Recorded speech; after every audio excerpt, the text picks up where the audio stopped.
Olá a todos, bem-vindos ao meu palco. Queria começar por agradecer o convite que me foi endereçado pelo encenador João Garcia Miguel, pelo Cineteatro Torres Vedras e pela Câmara de Torres Vedras por esta iniciativa que é louvável em todos os sentidos, uma vez que ajuda de uma maneira eficaz os músicos e a música portuguesa. Mais do que me fazer vir com um discurso perfeitamente normal nesta altura, que ouvimos muitas vezes, do tipo o tempo, a era dramática em que vivemos, a tragédia, a calamidade, eu prefiro ver mais como um desafio, e um desafio que todos temos que combater e tentá-lo vencer, não é? Ultrapassá-lo. E nesse sentido, após ter lido o texto de convite desta proposta de evento, a sensação no final que eu tive, no final de ler, foi uma sensação de serenidade. Ou seja, mesmo na tal era que estamos a viver de calamidade, de tragédia e bastante grave, que globalmente nos está a atingir a todos, o facto de ter visto e ter sentido a parte das entidades que propuseram e que propõem e que estou a promover esta série de eventos, levou-me a uma sensação de serenidade, porque é como se tivesse visto que, ok, isto existe, mas agora é um desafio, mas vamos ver como é que se consegue combater e ultrapassar este desafio. E é com medidas como estas que se consegue ultrapassar esses desafios. Ok, terminando esta primeira parte e abertura de agradecimento, queria antes explicar-vos um bocado o que é que eu me proponho fazer. E o que me proponho fazer é aquilo que era muito comum na música chamada clássica, erudita, ocidental, nos anos 60 e 70, em que os compositores, antes de apresentar as suas obras, fossem elas quais fossem, havia uma espécie de, ou no programa, notas explicativas, ou então o próprio compositor, por exemplo, o Karlheinz Stockhausen era um compositor que adorava fazer isso. Portanto, antes das peças serem interpretadas, ele gostava de falar um pouco sobre o que é que as pessoas iam ver e ouvir. Neste caso, eu gostava de fazer o mesmo relativamente a duas situações. Uma, em primeiro lugar, explicar que o que se vai passar é que vou dar um concerto, e esse concerto vai ser um concerto de música improvisada. Agora, que tipo de música improvisada é que eu vou adotar para este concerto? E aqui queria falar e queria distinguir duas grandes diferenças na improvisação. A chamada improvisação idiomática e a chamada improvisação não idiomática. De que é que estamos a falar? Estamos a falar do seguinte: a improvisação idiomática é toda e qualquer improvisação que esteja relacionada, como o nome diz, com um idioma. Por exemplo, improvisar no rock, improvisar no jazz, improvisar na música indiana. Já por outro lado, aquilo que se chama improvisação não idiomática ocorreu nos anos 60, quem deu esse nome foi o Derek Bailey, num livro que escreveu, Free Improvisation, e que ele se referia que havia um tipo de improvisação que não se encaixava em mais nenhum outro lado daquele do mundo da improvisação idiomática. E é esse tipo de improvisação que ele não conseguia catalogar e meter em nenhum sítio, ele chamou essa improvisação de improvisação não idiomática, que depois teve os nomes Free Improvisation ou Total Improvisation, improvisação total, improvisação livre, nova música improvisada. Ainda nos dias de hoje existe essa improvisação, a Total Improvisation, a Free Improvisation, a improvisação total e a improvisação livre, e que os músicos aparentemente, e digo aparentemente e vou passar a explicar, não recorrem a nenhum idioma. Simplesmente isso não é verdade, e não é verdade desde o início, ou seja, desde o momento em que alguém, neste caso Derek Bailey, disse que existia um tipo de improvisação que era não idiomática. E porquê? Porque aquilo que se chamava não idiomática e que parecia não encaixar em qualquer outro estilo musical, afinal era uma espécie de uma junção de pelo menos dois estilos musicais que existiam na altura, nos anos 60, meados dos anos 60 e finais dos anos 60, que é, por um lado, o free jazz, um subtipo do jazz que surge e que é uma espécie de uma estética do grito e libertário e fora de convenções de escalas, de modos e de ritmo no sentido de pulsação regular e assim. Portanto, como eu digo, por um lado há o free jazz e por outro a própria música chamada erudita contemporânea, de compositores como Kagel, Cage, etc. E realmente esses dois mundos juntos é que dão um bocado aquilo a que se chama erradamente a improvisação não idiomática. Ou seja, no fundo, mesmo logo no surgimento, se ouvíssemos a tal chamada música improvisada não idiomática, poderíamos estar a dizer, mas isto não é free jazz ou isto não é da música erudita, a tal ponto que muitos concertos na altura em que havia em festivais em que juntavam música contemporânea escrita e erudita escrita com a música improvisada, as pessoas às vezes,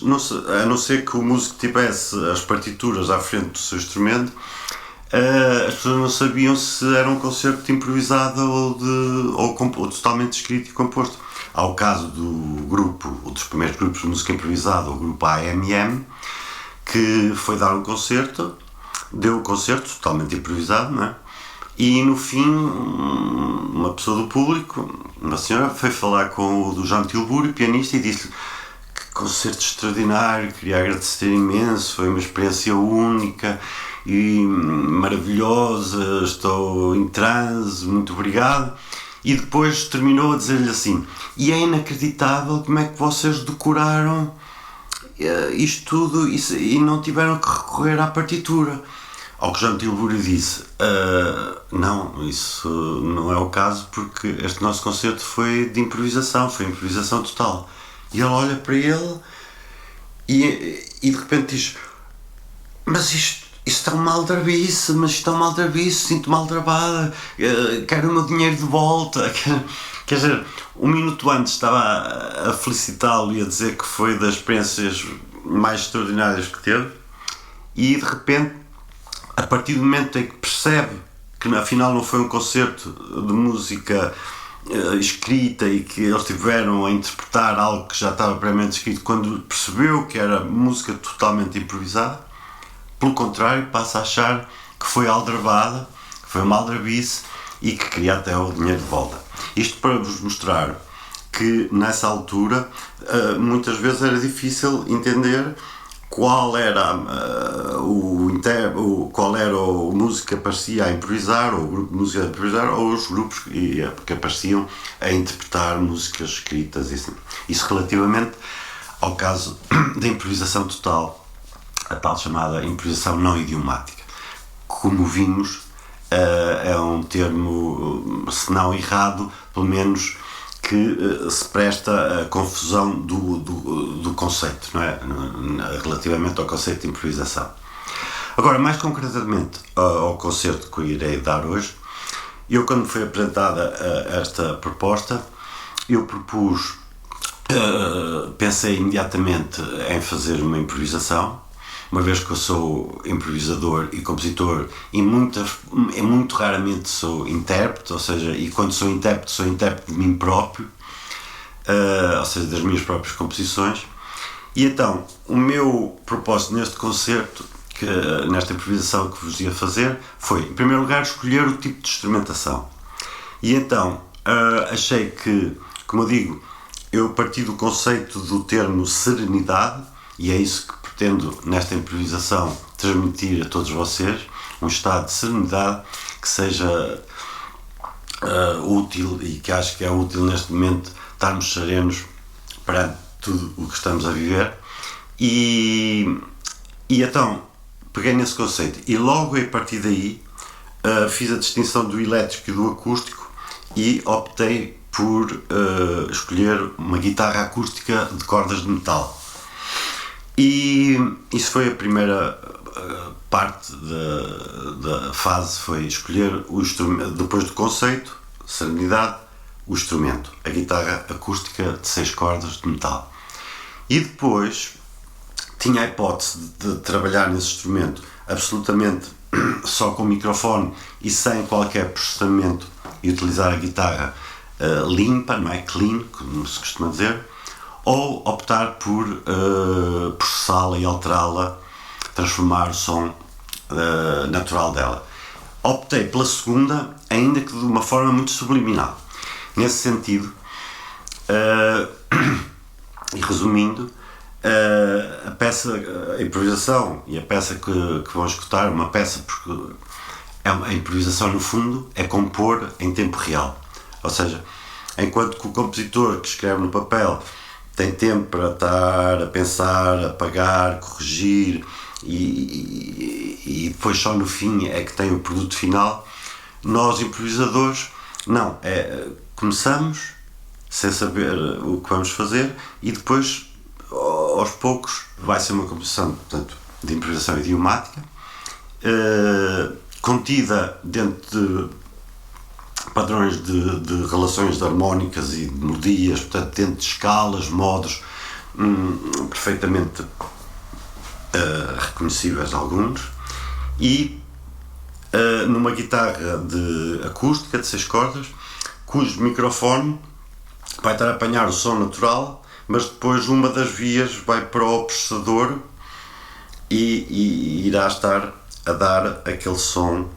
quase eletrónico, digital, que parece ser, como eu disse, um outro músico a fazer as harmonias, como se fosse num teclado, por exemplo, a fazer as harmonias para acompanhar esse solo que irei fazer. Irei fazer esse concerto no meu estúdio e para ter as melhores condições que eu posso neste momento aqui proporcionar-vos e pronto,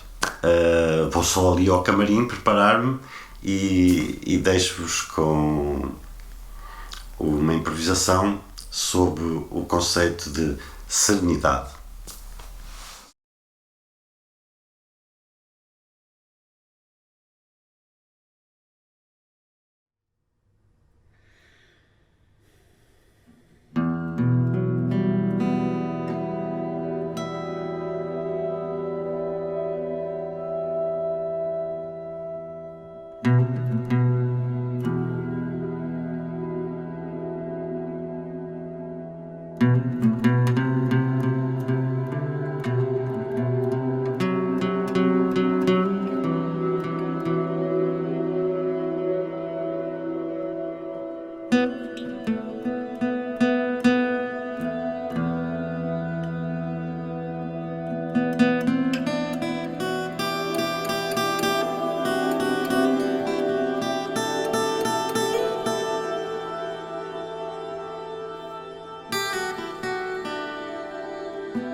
Música